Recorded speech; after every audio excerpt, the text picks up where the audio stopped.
Next slide. Oh, I see. Okay, got it. Okay, so I'm supposed to introduce myself a little bit. I am a teacher and academic coach at Baker & Bloom, and I am the award-winning author of 15 books for children, and I have essays in numerous anthologies, including the latest one called 1968, A Year of Rebellion, Revolution, and Change. I'm also in other journals. One of them is the Best American Essays. I've been anthologized also in some American history and law journals. And I taught for 5 years at St. Joseph's School for the Blind. It was a high school in New Jersey. Before that, I was a political speechwriter for an elected official. And before that, I was a newspaper reporter at the LA Times and also at a couple of other newspapers. So that's my writing background and my teaching background, and I love what I do. I still write, but it's now relegated to the twilight hours. All right, so what do I mean by spinach in the chocolate cake? I mean it to be hiding the good stuff in something that the kids will eat, that they will take. But I actually Googled spinach in chocolate cake last night, and lo and behold, there was someone on Pinterest with spinach in the chocolate cake, and this was her photograph of it. So what's in spinach? It's potassium, magnesium, folate, all these good things, right? And what's in chocolate? It's actually really good for you. It has lots of antioxidants, but the thing that makes it appealing, of course, is the sugar. And it's the sugar that makes the spinach undetectable. And that's what we want to do when we are nurturing our children to be creative, is that the nurturing to be creative is undetectable. It is just going to be fun. It's the sugar. It's like the activity that I just did with you guys, or the 2 activities. You know, look at the labels on your clothes. Look at your garbage. What is it? And it's fun. What did you learn from it? Lots, if you think about it. But to them, it's just a fun activity. So to them, this should only be chocolate cake. All right? All right, so first step in baking is always to preheat the oven. And this metaphorical cake, of course, it's not an oven that you preheat, but you. So you need to model what you want to produce. And I just simplify it by with 3 points. Be curious. Be curiosity, all right? If you're not curious, where will your children learn that? Where will they see that model? They might stumble upon it. They might see it in their peers or in their teachers, but they see you more than anyone. You're the biggest influence in their lives. So if you're curious, they will be too. And they will also follow your curiosity until they find their own. But it's really, really rewarding and gratifying to see that too. So be curious, ask questions. A lot of students I find in Hong Kong don't ask many questions. And I have to really prod them. And in teaching, it's called scaffolding, where you prompt them with questions that you have, examples of questions that they could ask. And I want them to ask questions. I want them to ask smart questions, but I also want them to ask dumb questions. And when I tell them that, they're like, what? Yes, dumb questions sometimes uncover things that other people overlook and other people aren't looking for. And it may even be the key to understanding something if you're willing to ask the dumb question. And it's not asking dumb questions off topic. If there is someone that you're interviewing about a certain thing, climate change, then ask a dumb question about climate change. Don't ask a dumb question about elevator maintenance or something like that. But ask questions. All right, and the third one, I got this from Sadhguru, who is an Indian guru. He says, identify with your ignorance rather than with your knowledge. And I know many of you are very accomplished parents, accomplished people and good parents. And you have a lot of knowledge. But if you identify with your knowledge, you are identifying with that very, very limited part of you, because you are only one human being. Your knowledge is very limited. But if you identify with your ignorance, it is infinite. And you're identifying with that infinite part of you. And your children will too. They'll start to identify with the infinite. And that's where I think they will start to feel more confidence and more power in going out there and knowing that they don't know a lot of things. They need to go find out. But if they are filled with pride in what they already know, then what need is there to go out and be curious and ask questions? So identify with your ignorance. Okay, when I say this in class, I sometimes will get the reaction, but you're the teacher, you're supposed to know. And I'll say, no, I'm here to learn too. All right, so let's look at our ingredients. Spinach. What's in the spinach? So you saw what was in real spinach earlier, the folate, the iron, the potassium, the magnesium. Here, the spinach that we're talking about are observation skills, the ability to see things just as they are.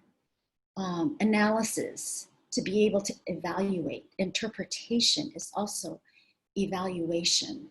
Oh, evaluation is number 5, huh? I'm repeating myself. All right, interpretation, reflection. How does this affect me, or who does it affect? Evaluation, putting it into context, being critical thinkers. And it's not about the facts that you know, it's about how you're able to evaluate and critically think about the information that you found or the details. Inference, to be able to know that the manifestation of something like a smile in context may not really be about being happy, but about covering something up, for example. So being able to infer things from the information that they find. Explanation, problem solving, decision making. These are all the spinach skills that we want, right? These are all the critical thinking skills, things that are needed in order for us to become creative and to come up with new solutions, different solutions to problems, or to create something new from nothing. We need to be able to do these things. And how do we share it with the other ingredient? So chocolate, it's all about seeing, touching, hearing, tasting, smelling, all 5 senses, just like I had you do in the 2 activities at the beginning. It requires a lot of complex neurons for you to do those tasks that I had asked you to do. First, you had to get up on your feet. You had to take a walk. Your feet, the cells in your feet, the cells in your brain had to work together so that you could navigate the floor and get to where you needed to go, or to take your clothes and turn it where you could see the label. All those are very complex neural pathways that you're doing in order to arrive at something else. So all 5 senses, and I also added here the activities that would make these things fun and appealing for kids. Turn it into a game. Turn it into a task that they need to do.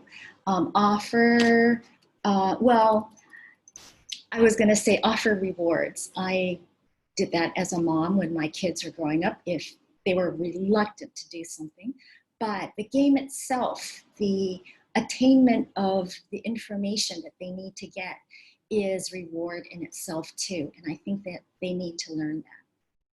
Language is also very important in activating this creative side of kids. Learn a new language, learn it together. Speak the language that you speak. Read to them, read with them. Don't just have them read silently. Language needs to be used, it needs to be heard, it needs to be spoken, it needs to be changed.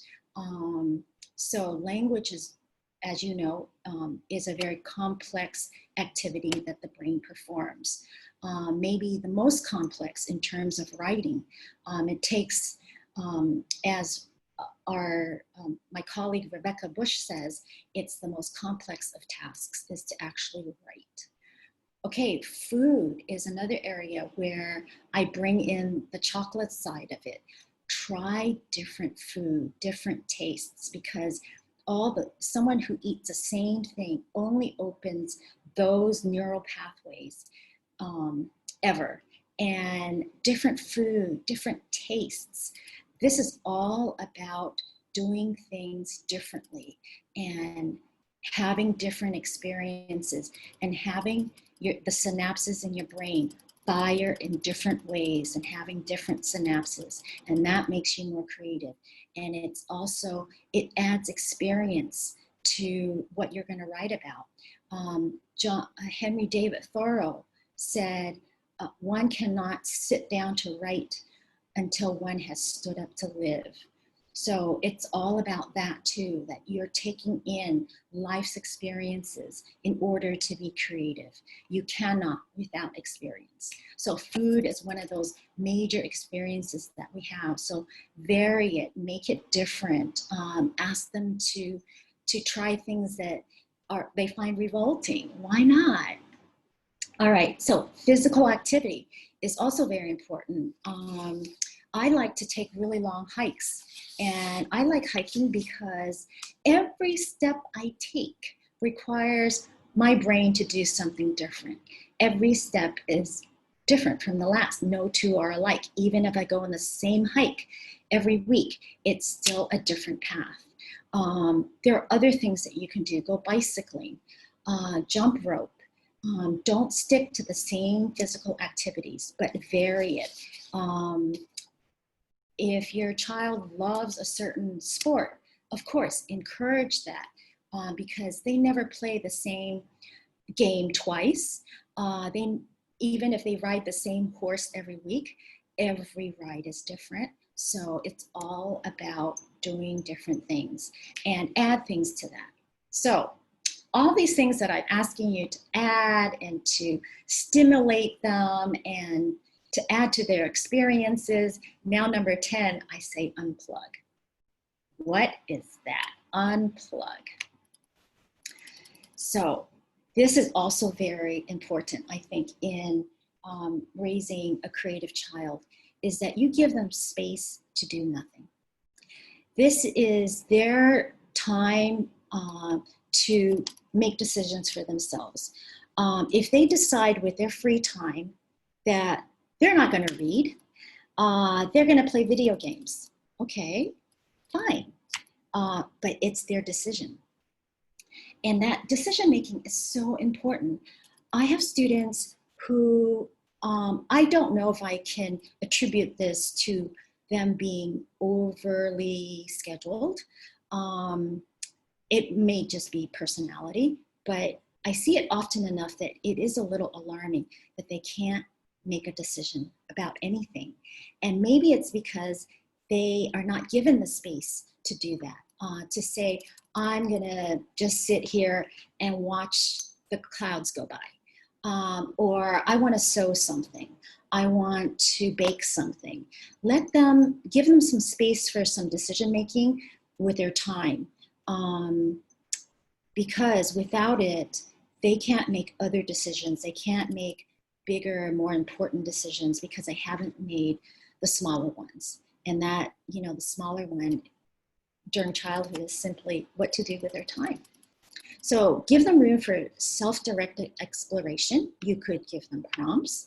Like all good parents, we like to provide enough prompts for that.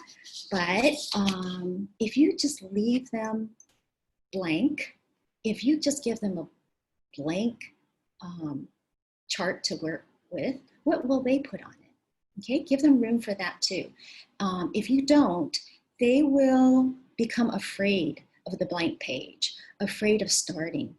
And I have seen students like that too, where they not only can't make a decision about choosing a topic to write about, but I have been asked by more than one student, where do I put my pen on the page? And that shocked me when I heard that, but give them room to explore things. And you might not approve of what they explore, but let them do it so that they build confidence that they can do that and that they won't be judged, but that everything is up for exploration. It's also in this space of nothingness, that they can hear their own voice. And they need to do that. I think that it's our answers to the issues we face all lie within ourselves. And often we don't give ourselves enough space to listen to our own voices. We want to hear what mom and dad has to say, and rightly so. They're more wise, and we want to hear what our teacher has to say, or we want to hear what our peers have to say. But what do we say?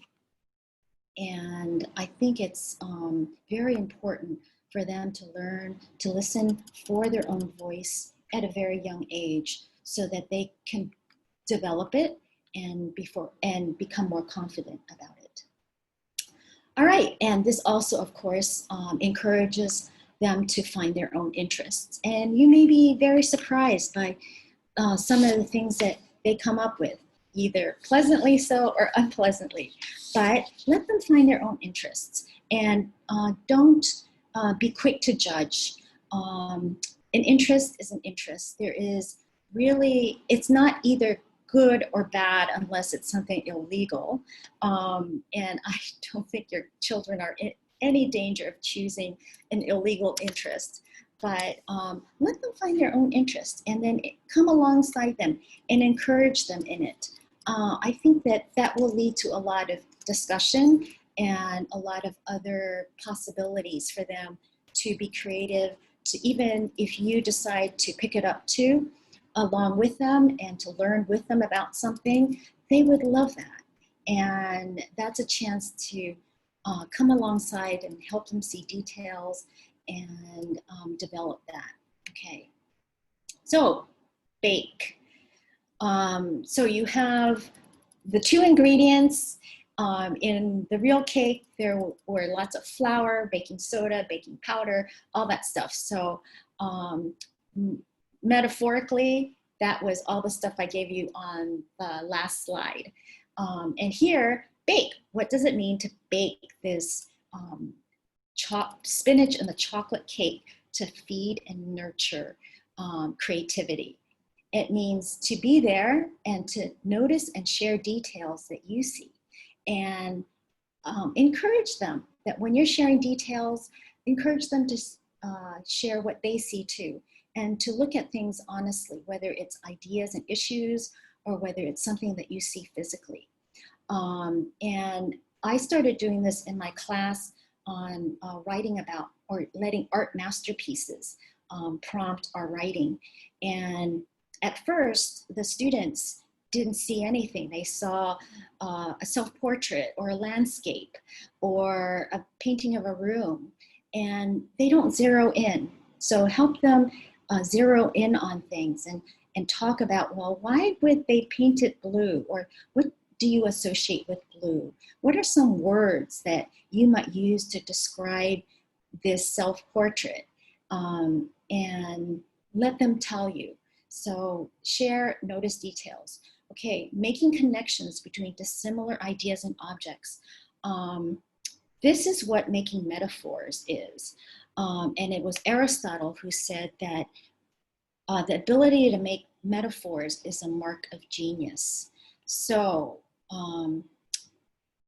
short of doing a metaphor exercise with them, and you don't need to because I will do that, is to make connections between things that you read in the newspapers and things that you've observed in everyday life or in your work. Share your life with them. Share your ideas and see where that leads you. And even dissimilar objects.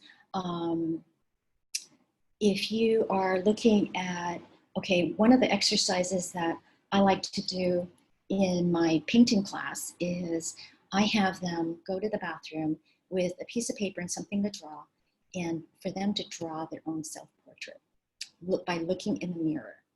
And then they come back and they can finish it, add color, add details, and then I'll show them some famous self-portraits and talk about each of the artists and a little bit about the history and the culture that they lived in, and or the country and their influence on other artists, or the influence of culture and history on them and events. And then I'll have them observe similarities and differences between their self-portrait and the famous one. And they love it because everyone can make a self-portrait, and for them to make this connection between themselves and a very famous work worth tens of millions or something priceless is just so empowering to them. I had one student in the spring. She made a self-portrait of herself. It was beautiful. And I showed her other self-portraits, but the assignment was for her to pick a self-portrait to do the compare and contrast essay on. And she wouldn't tell me who she picked. She wanted it to be a surprise. And I got it when she handed in her assignment. She compared herself, I think she is 10-year-old girl, to Leonardo da Vinci. And it's a self-portrait of him as an old man with this beard that fills the canvas. And it looks like it's done in red clay. And it looks nothing like her. But that was the one she chose. And it was so creative. And that's what I mean about fostering creativity is it's always between something that you don't expect. It's coming up with a surprise. All right, try the unfamiliar. I said try the unfamiliar with food. Try the unfamiliar with activities. Anything that you don't know about, that you want to explore, that you can share with your child, try the unfamiliar. And this could be something as simple as food, but something as complex as, I don't know, what is complex in the unfamiliar? Trying a language you don't know. I'm always learning a language. Right now, I am, I think, close to failing Cantonese, but I'm trying, okay? And all right, break routine. So when you're in a routine, I think it makes you less creative. More creative and less creative, because you do need a routine. I have to say to myself, I'm going to get up at 5 o'clock every day and spend 2 hours writing before I start my day. So that's the space that I create. That's the routine. But I have to break it. Sometimes that 2 hours has to be somewhere else, or I have to be in a different space, or I have to eat something different for breakfast. So break routine. Okay, this is something I live by, or lived by with my children, is that when they suggest something, I don't say no unless there's good reason. And I always try to say yes. And I think that has led to a lot of decision-making skills on their part, and also the ability to just be confident enough to come up with ideas and to go with them, to make decisions. Okay. So I just want to end with this quote from Henri Matisse, one of my favorite painters. He remained creative and innovative to the end of his life. And he said the first step, okay, I have to move this thing because I can't read it with that in the way. The first step towards creation is to see everything as it really is. And that demands a constant effort.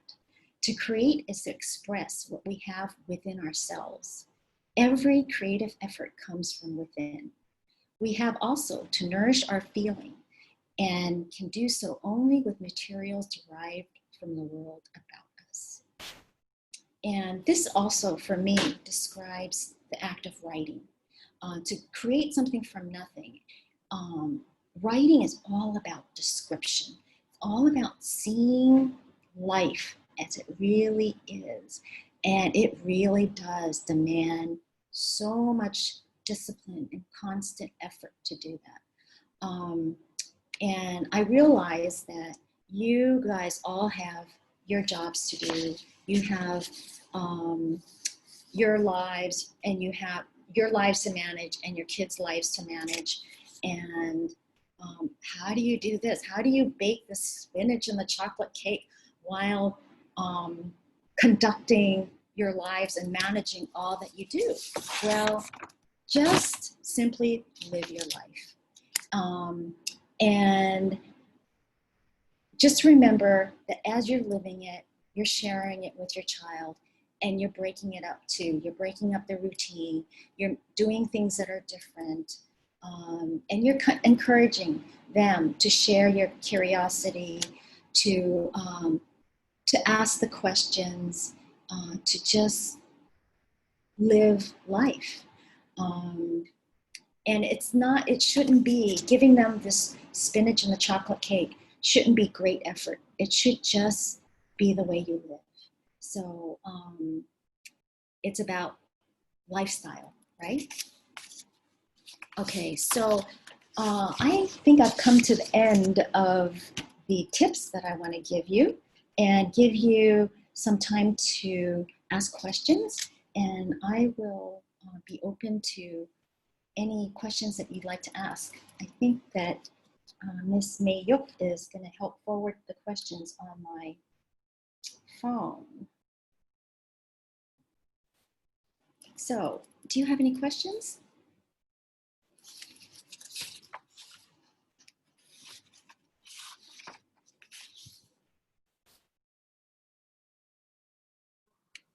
Hi, Lenore. This is Min. Can I ask a question? Yes, Min. So I have a student who may not be as ready as some others to tell her story. And if we're doing some narrative writing, how do I encourage her to really bring out her own voice instead of just stating things as matters of fact? Okay. So that is an issue where I think she's really not diving deeply or diving at all, and she's just listing things, right? It's all factual.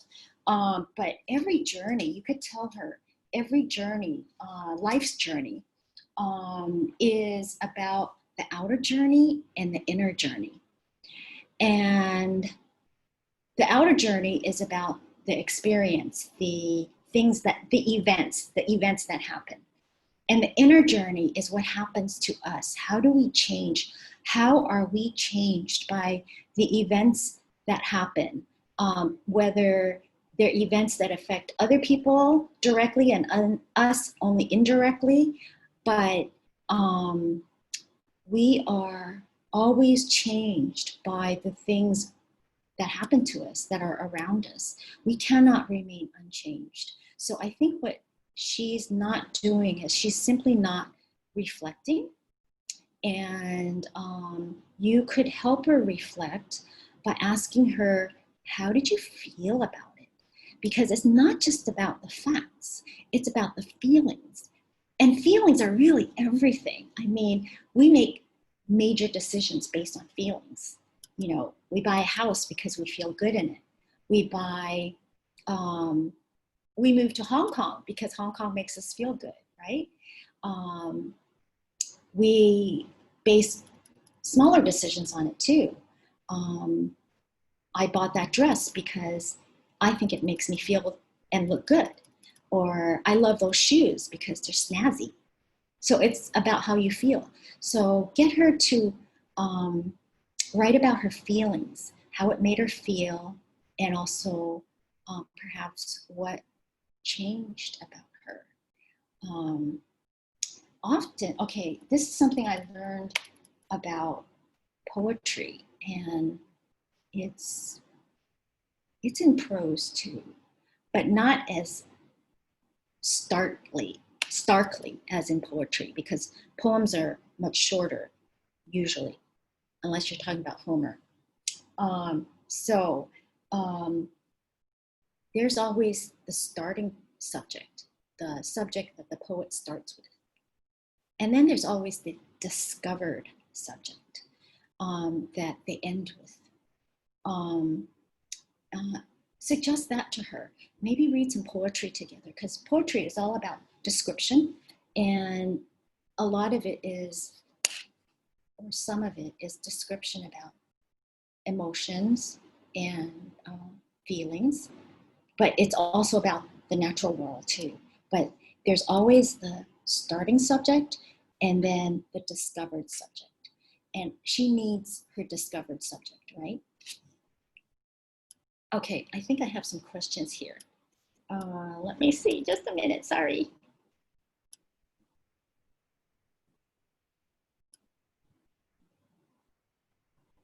Okay, somebody wanted me to expand on identifying with my ignorance rather than my knowledge, and some examples.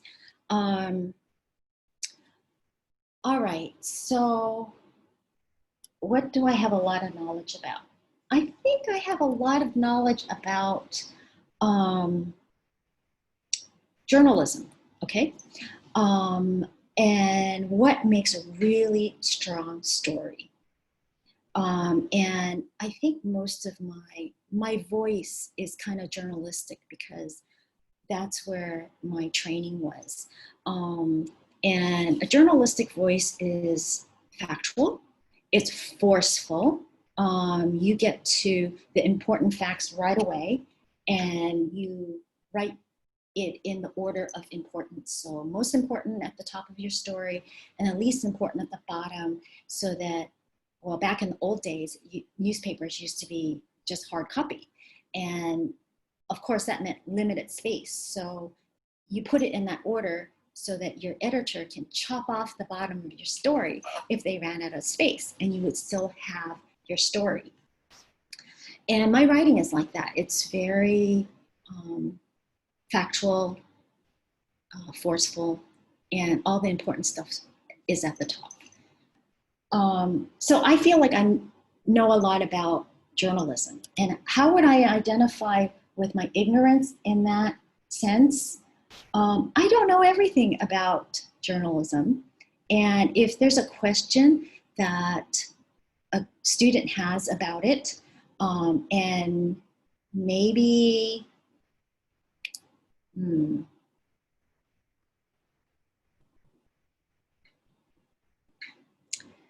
okay,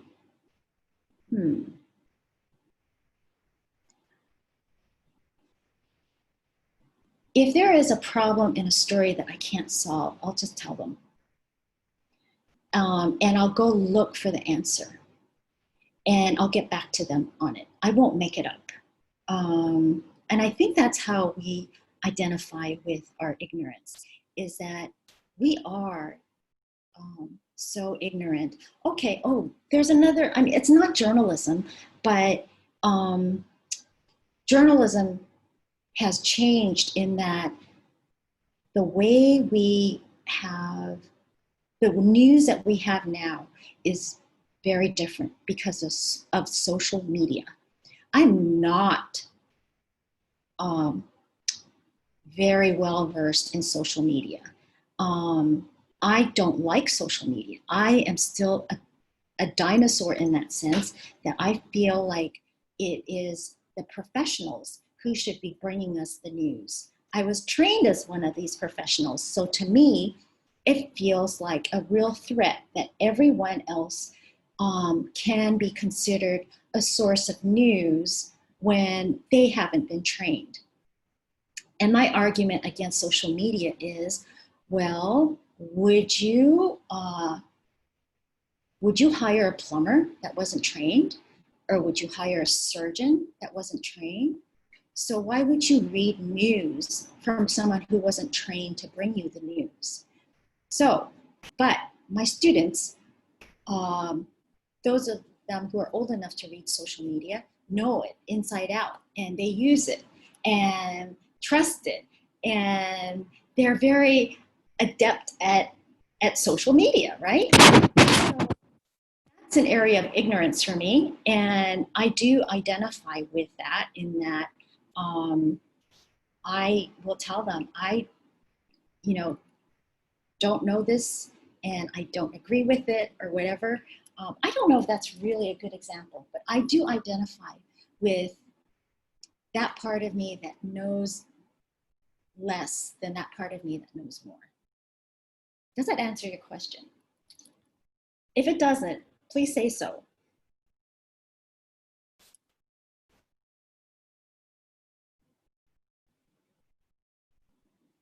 Okay, so there's a second part to that question, and it is, as a parent, it's commendable if you always have an answer.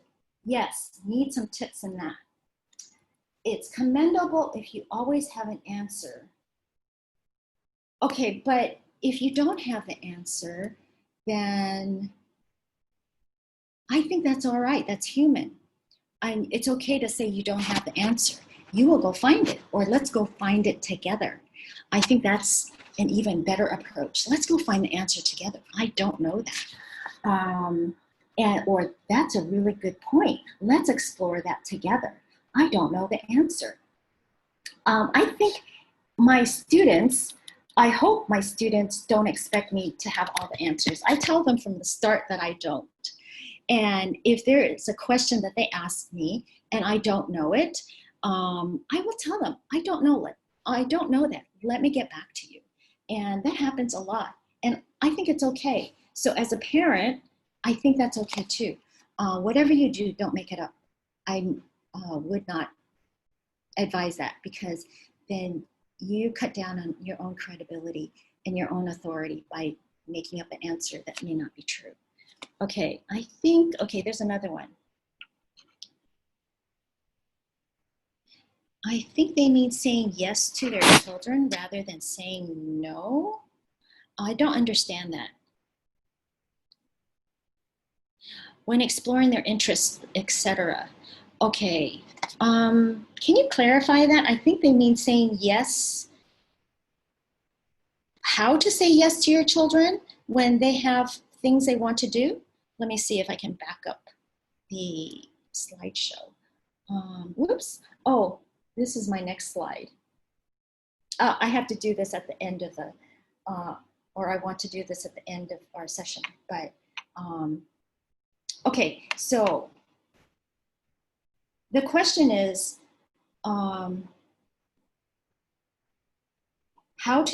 do you mean how to say yes to your children rather than saying no when exploring their interests?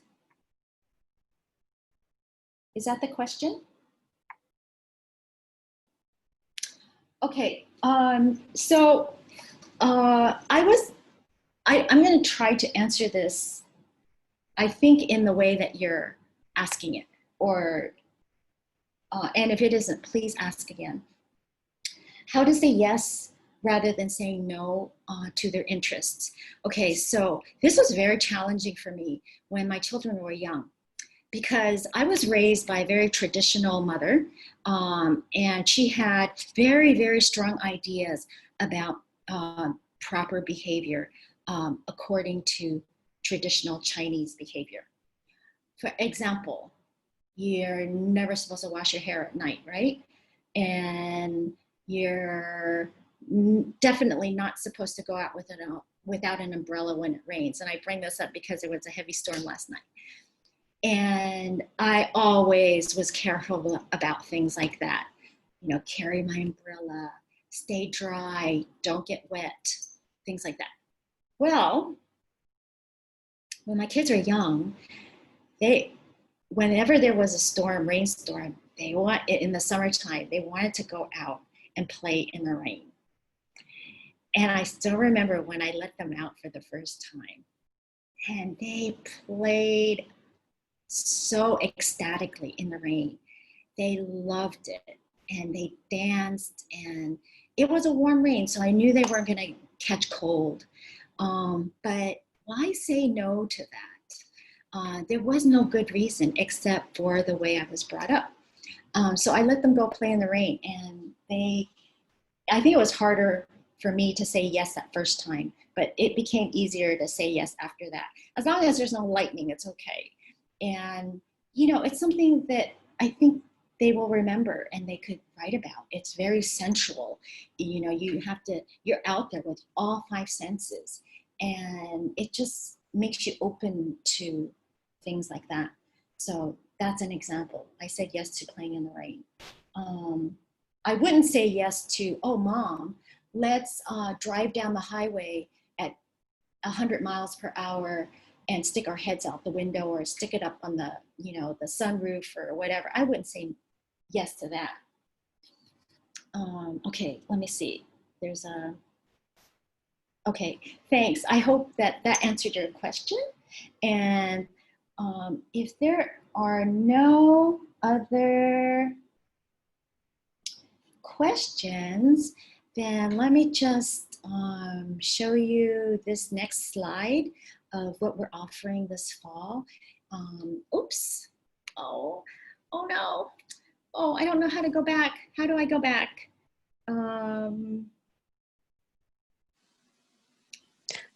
Lenore, just click the arrow on the left. Oh, I see it. Okay. Oh, there. Okay, so we're doing a lot of one-on-one coaching this fall. And then there are our regular classes of Inspired Reader Writer. There's creative writing, and there's STEM classes and STEM projects, and there's Inspired Chinese, and that's on the primary level. And the secondary level, same coaching is available, academic writing, and also prep for all these tests, exams that they need to take in order to either go to boarding school or university abroad. And then there are also STEM projects, and there's counseling also and guidance for boarding school and college applications and admissions. So we offer all that, and it's very, very exciting. And thank you to those of you who have already signed up, and I look forward to seeing your kids again. And this week, here's a list of the talks that are coming up and that you can join. They're all free of charge. Feel free to sign up again for anything that you're interested in. And let's see, what's the next slide? And there is our contact information. And thank you so much for coming today. I really enjoyed seeing some of your names there. I recognize many of you. And thank you for your support and also for entrusting me with your children. I have truly, truly felt the great honor that it is to be with your children and to be along for their educational journey. And with that, I will bid you good afternoon. Thank you again for coming. All right, bye-bye.